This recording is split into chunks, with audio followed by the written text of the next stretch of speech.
চলো রে কেরালা চলো। তো আজি আমরা সকাল সকাল একেবারে রেডি টেডি হয়ে বাইরে হয়ে গেছি, বাসত চড়ি ফেলাইছি।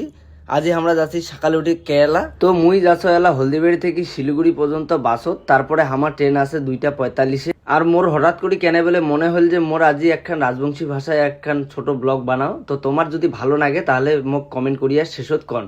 তো আমরা ট্রেনও চড়ি ফেলাইছি, আমরা যাচ্ছি এলা কেরালা। আর আমরা যে ট্রেনটা যাচ্ছি এটা ট্রেনের নাম হচ্ছে অ্যারোনি এক্সপ্রেস। এটা একেবারে ভারতবর্ষের মানে বড় দূরত যাওয়া ট্রেন। এই ট্রেনটা শুরু হয় আসাম থেকে, তারপরে পশ্চিমবঙ্গ, বিহার, উড়িষ্যা, অন্ধ্রপ্রদেশ, তামিলনাড়ু হয়ে তারপরে কেরালার ঢুকে। আর আমরা এই যে এই এত সুন্দর একটা মুহূর্ত দেখিতে দেখিতে যাচ্ছি। এটা কথা মাথাথন সব থেকে গেদরা ট্রেন এইটা। আর হচ্ছে এই বিবেক এক্সপ্রেস, মানে একেবারে বাঙালি দিয়া ঠিসি গেছে আর গেদরা তো জম। আর যদি জেনারেল বগি চড়িছেন ভুল করিয়া তাহলে তো গেছে। ওটা থেকে মতিবারও যাওয়ার পারিবার নন, আর মতিবারও চাপ বারে বারে পাবে। মুই কিন্তু 1-2 বার ওই জেনারেল বগিত গেছু আর যাবার নম।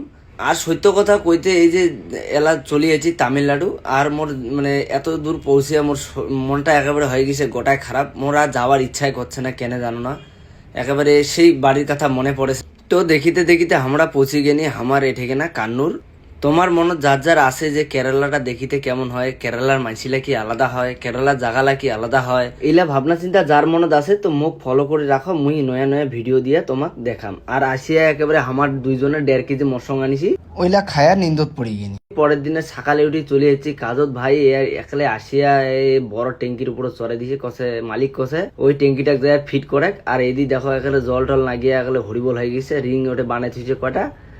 আর এই পাকে তো মানে মোর 5 বগলে দেখাই পাচ্ছেন জল দিয়ে ভর্তি। এরকমে কেরালার নয়া নয়া ভিডিও দেখিবার জন্য মোর পেজটা ফলো করি থন। আর মুই তোমাক নয়া নয়া ভিডিও দিম। এরপরে কোন ভাষায় ভিডিও করিম কমেন্ট করো।